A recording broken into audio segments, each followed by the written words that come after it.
سلام به شما عزیزان. ما به جلسه پنجم کلاس در کالج حیات نو در سوژه تئولوژی صلیب The Theology of the Cross هستیم.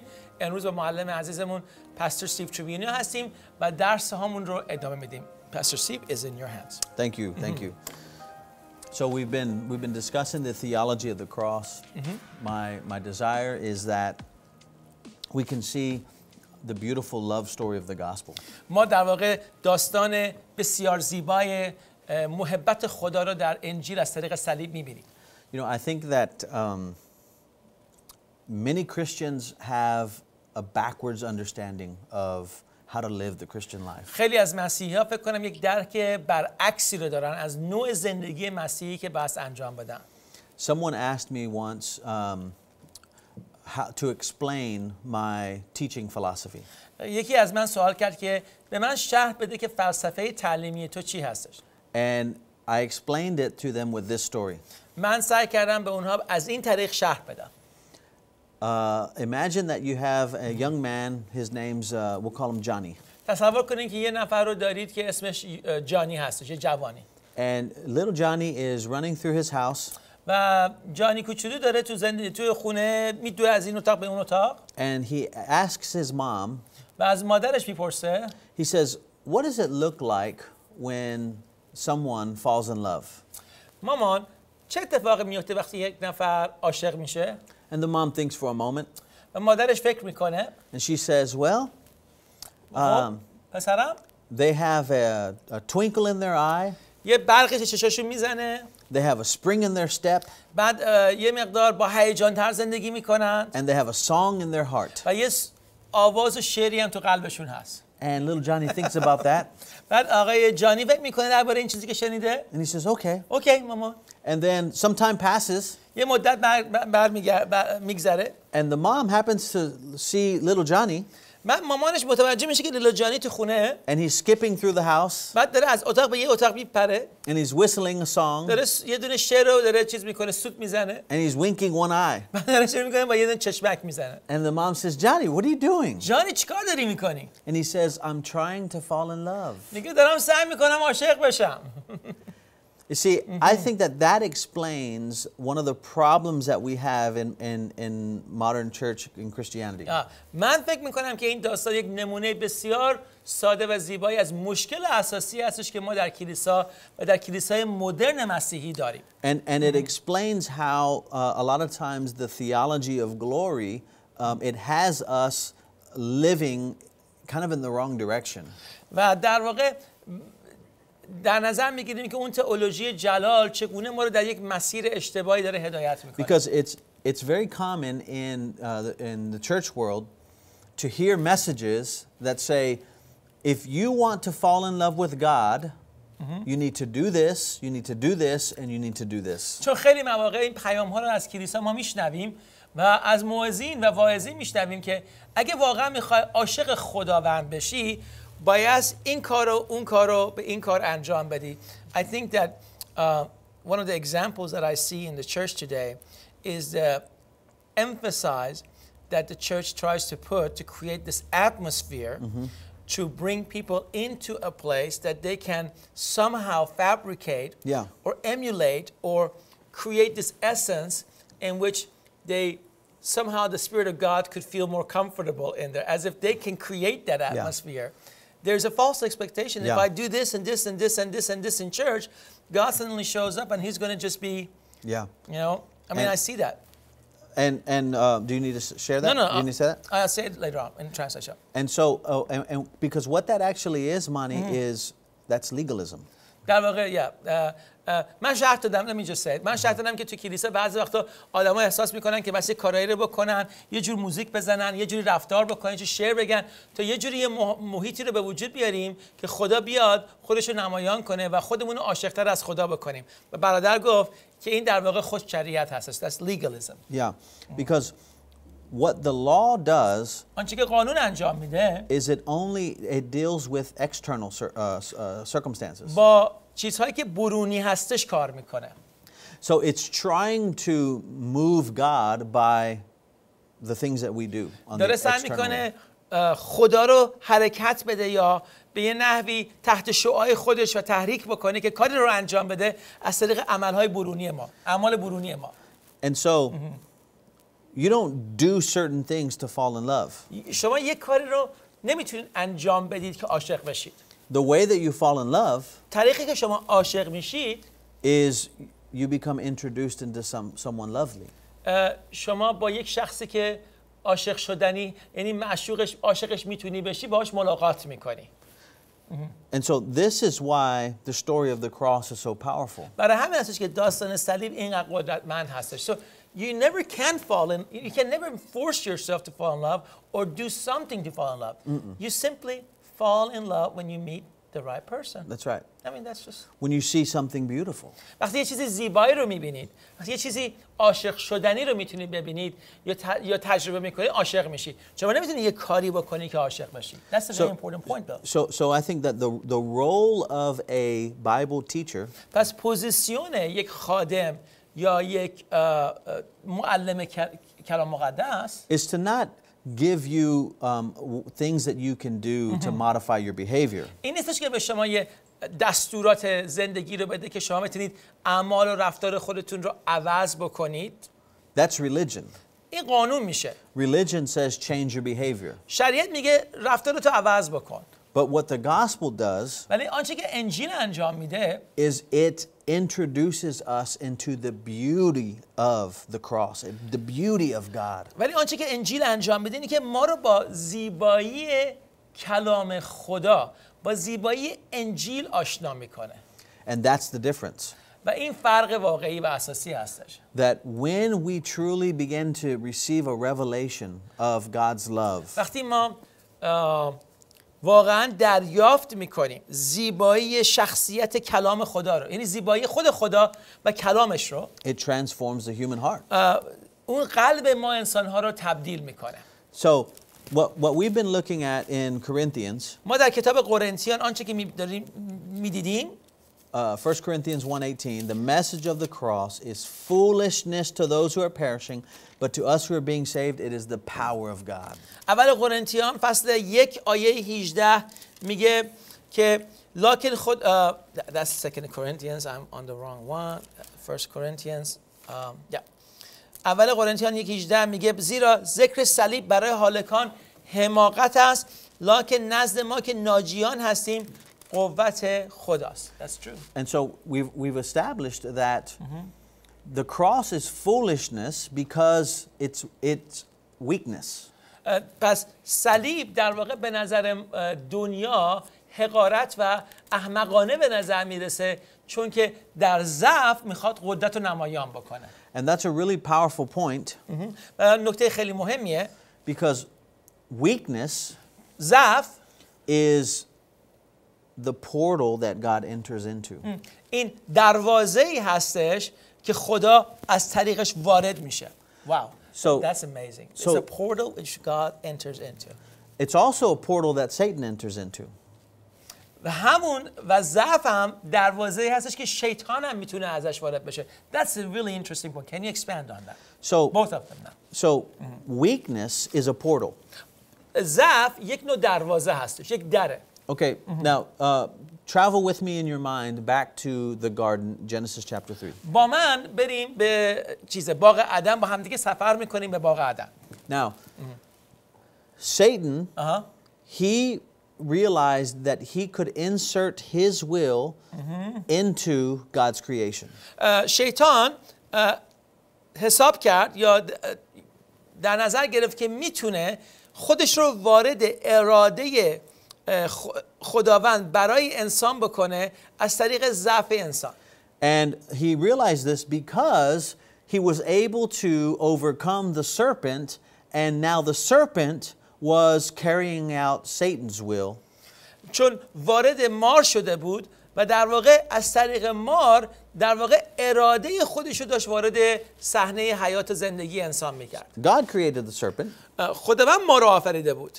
But Satan commandeered it. ولی علنا شیطان اراده ما رو چیکار میکنه؟ دستگیر میکنه. So now Satan is realizing I have the power to do this.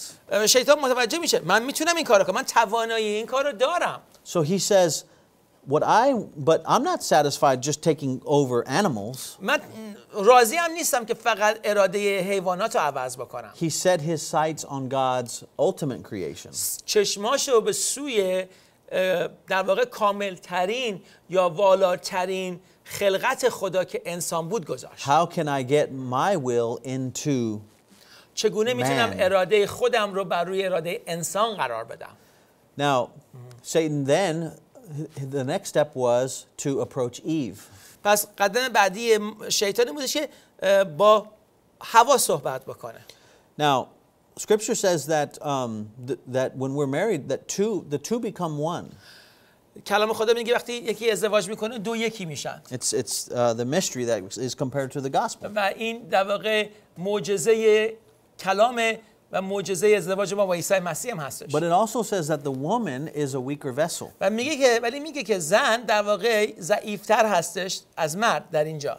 So Satan's ultimate goal was to enter into Adam.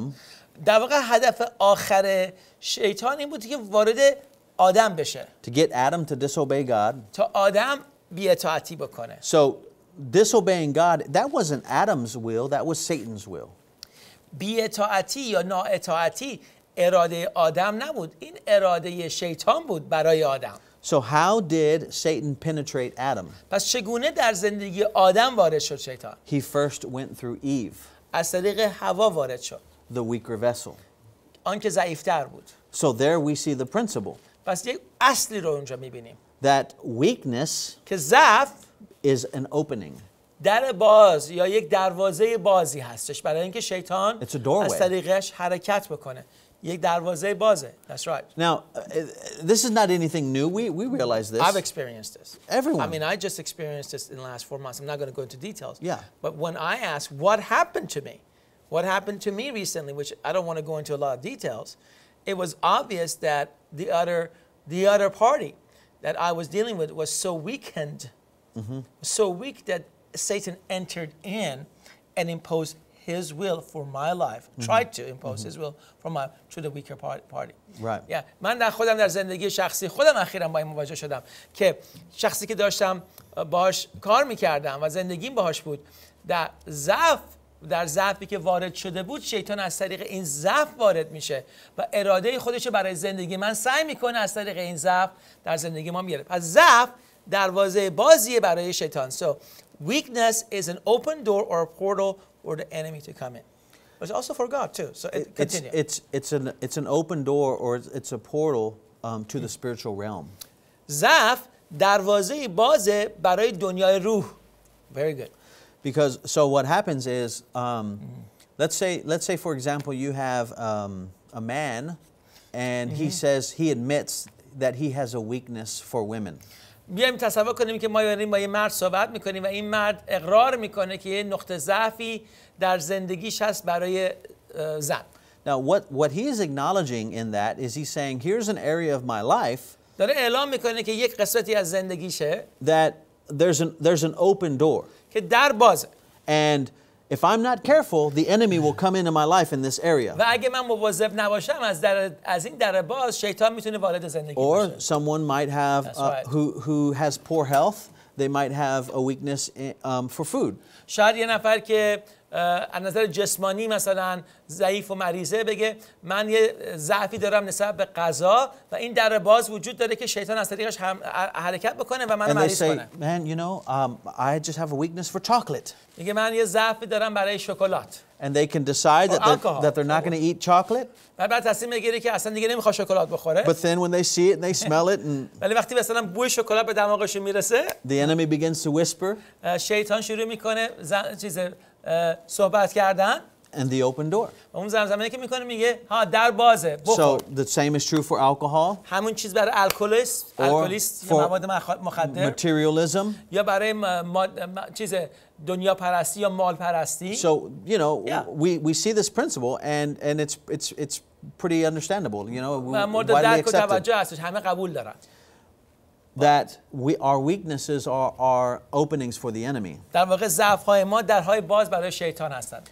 But what we fail to realize ولی آنچه که درک نمی‌کنیم خیلی مواقع is that the reason they're openings for the enemy دلیلی که درهای باز برای شیطان هستن is because they are doorways to the spiritual realm. این درهای باز که از ضعف ما جاری میشن به دنیای روح هم باز هستن. Because in the same way that your weaknesses are an open door for the enemy, به همون شکل و نحوی که درهای باز یعنی ضعف‌های ما درهای بازی هستن یا دروازه‌های بازی هستن برای شیطان، they're open doors for God. دروازه‌های بازی برای خدا هم هستن. That's powerful. This was a powerful principle that Paul discovered. و در واقع این یکی از حقایق روحانی عمیقی بود که پولس اون رو درک کرده بود. So when you understand that weaknesses are then openings, پس وقتی که درک میکنیم که ضعف‌ها دروازه‌های باز هستن، you will either experience the life of Satan through your weakness, یا حیات شریر رو در زندگی ضعفی خودت تجربه میکنی، or you can experience the life of Christ through your weakness. یا میتونی حیات خود مسیح رو در ضعف خودت و در جسم خودت تجربه کنی. That's amazing. That's a very powerful concept. So then here is the progression of our weakness. پس این progression means So what happens? I'm trying to find the right word for progression. So follow me on this path. پس به دنبال ما در این جاده بیاید.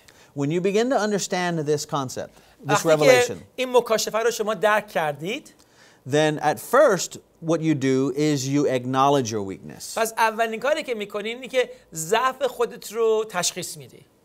Then you can accept your weakness. بعد ضعف خودت رو قبول کنی. Then you can rejoice in your weakness. و بعد باید در ضعف خودت شاد بشی. Wow. And this is the progression and then Paul takes it one step و further بعد پولس اینو یه قدم دیگه جلو میبره and he says, I boast in my weakness. و بعد در علنا در ضعف خودت چیکار میکنی؟ بوست میکنی. کلمه بوست فارسی یعنی حتی Celebrates it. He جشن میگیری. علنا جشنشو میگیری. That's good. Okay. So compare that with It makes no sense right now to somebody like a traditional Christian mindset. What you just said. Yeah. Because it basically we want to run away from our weaknesses. Yeah. We want to hide them. It's something we feel like we have to be ashamed of. Yeah. So ببینید الان وقتی اینو دارم داریم میگیم برای فکر نرمال مسیحی که یاد گرفتیم ما از ضعفمون شرمنده هستیم. ما از ضعف‌هامون فرار میکنیم و قایم میشیم. So let's review this again, the progression together. Let's repeat that again. این جاده رو با هم دیگه دوباره طی میکنیم. So first you acknowledge your weakness. اول چیز میکنی تشخیص میدی خب و اعلام میکنی که یه ضعفی رو داری. Then you accept your weakness. بعد قبول میکنی که این ضعف رو داری. Then you rejoice in your weakness. و بعد در اون ضعفی که داری شادی میکنی یا شاد هستی. And then you can even come to the place where you can boast in your weakness. بعض وقت و حتی میتونی به نقطه برسی که در اون جشن بگیری. Now someone who can boast in their weakness, کسی که میتونه در ضعفش جشن بگیره it's because they have discovered that it's through their weaknesses that they experience the life of Christ. کسی هستش که تشخیص داده و تازه فهمیده که در ضعفی که داره دروازه ها بازه تا بتونه حیات مسیح رو تجربه کنه. And this is such an amazing truth. So if you are ashamed of your weakness, اگه از ضعف شرمنده هستی it's probably because به خاطر این هستش you've been experiencing the life of Satan through the به weakness. خاطر این هستش که شما حیات شریر و شرارت رو در ضعفت دادی تجربه میکنی. And that's why you're ashamed.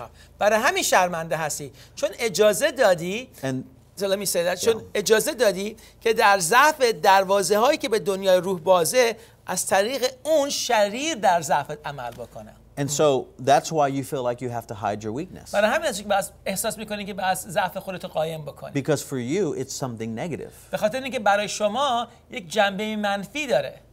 Oh yes. Now, wow. Let's see. This is so powerful. Let's see this in action in 2 Corinthians در کتاب دوم قرنتیان chapter 12. فصل 12 میخوام عملاً این رو ببینیم در کار. Wow. Yes. 2 Corinthians chapter 12. Now, here's the context. خب پس میخوام زمینه صحبت رو بگیم. Paul is talking about the abundance of revelations that he has received. پولس داره درباره حجم و طول و ارتفاع و عرض مکاشفه‌هایی که دریافت کرده تا الان داره صحبت میکنه. And he's acknowledging that because knowledge puffs up, the temptation for him is to become filled with pride because of these revelations. میگه طبیعتاً با کسی که اینقدر مکاشفه‌های بسیار عظیمی رو داره به دست میاره، خیلی طبیعیه که غرور، متوجه هستی؟ غرور اون شخص رو چیکار کنه؟ درگیره و شخص برگرده بگه که خب من اینقدر مکاشفه دارم، مغرور میشم. So he's acknowledging the potential weakness for him. پس اعلام میکنه که این پتانسیال وجود داره که این ضعف در او هست که احساس غرور بهش دست بدار بشه. یعنی ضعف غرور رو اعلام میکنه. But then what we're about to read ولی آنچه که با هم دیگه خواهیم خوند is we're going to see kind of his autobiographical journey of experiencing now the other side. ولی در واقع اتوبیوگرافی هستش از زندگی خودش که چگونه اون طرف داستان رو تجربه کرده. Because he was only seeing his weaknesses as something negative. به خاطر اینکه قبلا ضعف‌های خودش رو از دید منفی فقط نگاه می‌کرد قبلا. But then God gives him a powerful revelation. ولی اون وقت خداوند یک مکاشفه بسیار حیاتی و عمیقی رو نشون میده. And it changes his entire perspective on weakness. و دید خودش، یعنی دید پولس رو در مورد ضعف‌های خودش عوض میکنه. So go ahead and read just verse 7. آیه 7 با هم دیگه میخونیم. That's 12:7. 12:7. و تا آنچه از زیادتی مکاشفات زیاده سرافرازی ننمایم، خاری در جسم من داده شد فرشته شیطان تا مرا لطمه زند مبادا زیاده سرافرازی نمایم. So here he says, because of the possibility of me becoming exalted by my knowledge, به خاطر این امکانی که من به خاطر دانش و مکاشفه عظیمی که از خدا دریافت کردم، من خودم رو خیلی بیشتر از آنچه که هستم پیدا کنم، یه فکر بکنم که هستم، غرور در من جا کنه. Something was given to me. یه چیزی به من داده میشه. Now, when you give something, یه چیزی که به نفر داده میشه، that means it's a gift. یه هدیه است. This was given to him. میگه این هدیه به من داده شد.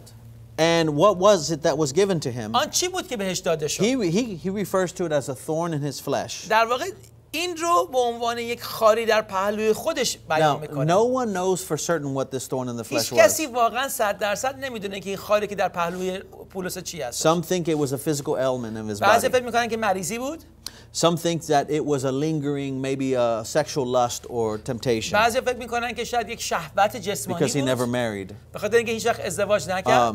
I happen to believe that it was the Jews, that was the Judaizers. شاید بعضی فکر میکنن که شاید فریسیان و یهودی ها بودن. It was people who kept coming behind him preaching law. کسانی که پشت او میومدن و دائما قانون رو بشارت میدادن. Whatever it was, هر چرا که بود، هر چی بود که این خار پهلو بودش. it was painful. دردناک بود. It was unpleasant. اصلا مورد مناسب یا تمایل نبود. And it even says that Satan was involved. و حتی میگه که شیطان در این درگیر بود. So look at his response now. بعد ببینید که جوابش چی هستش. It's an ongoing, lingering problem that he's having. این یک مشکل دائمی و بدون انتها هستش. Just read verse 8. و میگه درباره آن از خداوند 3 دفعه استدعا نمودم که تا از من برود. So now he asks God to remove it. میگه خدا اینو از من بگیر. 3 times. 3 بار. So this is an ongoing weakness that he's experiencing. And I assume that when he says it was not a one-time event.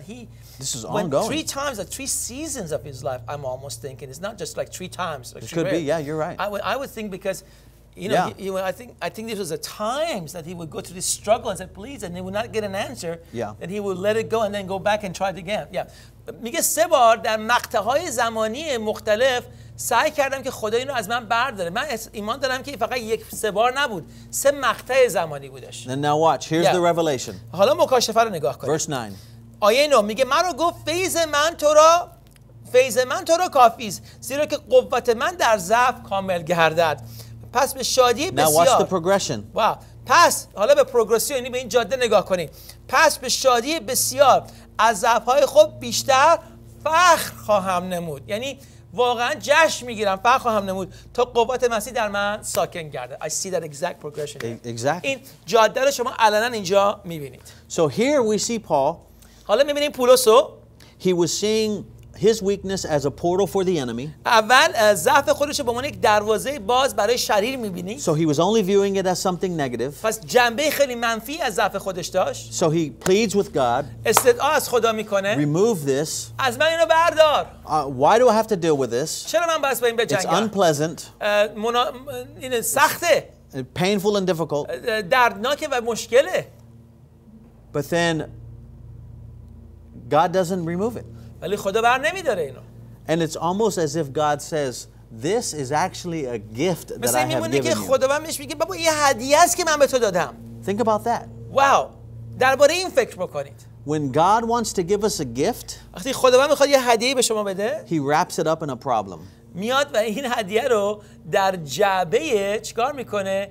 در یک مثل یک کادوی یک مشکل میبنده. Because anything that helps you to become aware of your own weakness هر چی که شما رو میتونه آگاه بکنه از ضعف خودتون sets the stage for you now to experience the grace of اون God. وقت زندگی رو میتونه برای شما آماده کنه که شما قوت و قدرت و حضور خدا رو تجربه And کنید. God tells Paul, خداوند به پولس میگه it's through this process از طریق این پروسه هستش که شما of you becoming painfully aware of your limitations and که weaknesses تو وقتی آگاه میشی کاملا و از طریق درد از لیمیتاسیون، این از محدودیت‌های زندگی خودت، that's actually the way that I am penetrating your life with grace. از این طریق هستش که من میتونم وارد زندگی تو از طریق فیض خودم بشم. When Paul acknowledged that, وقتی که پولس این رو درک میکنه و اعلام he میکنه said, in that case, حالا که اینجوریه، I'm going to rejoice. حالا که اینجوریه من در این مسئله چیکار میکنم؟ شادی میکنم. I am going to take pleasure.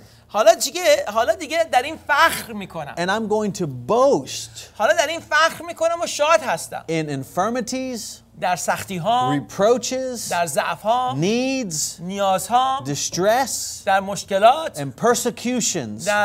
در جایی که جفا میگیرم. Because anything that makes me weak هر چی که من رو ضعیف میکنه is actually making me strong. داره منو قوی میکنه. Wow, this is incredible revelation. واقعا مکاشفه خیلی عمیقی بود. Thank you so much. So I'm going to wrap it up. Yeah. و خدا شکر عزیزان. پس خیلی جالبه که از حالا به بعد وقتی به نقطه ضعف خودتون نگاه میکنید بر نگردید بگین که ای وای به خاطر اینکه قبلا تجربه حیات شریر رو تجربه کردید. نقطه ضعف شما میتونه شما رو چیکار کنه؟ به خدا نزدیکتر بکنه، به زانوهاتون بندازه، در درگاه خدا بیافتید، با او به تماس جدیدتر و نزدیکتری رو بنا بکنید. ضعف من دروازه‌ای بازه برای اینکه صلیب رو تجربه کنم و حیات خدا رو در زندگیم بیشتر و بیشتر تجربه کنم. تا هفته آینده خدا با شما باشه.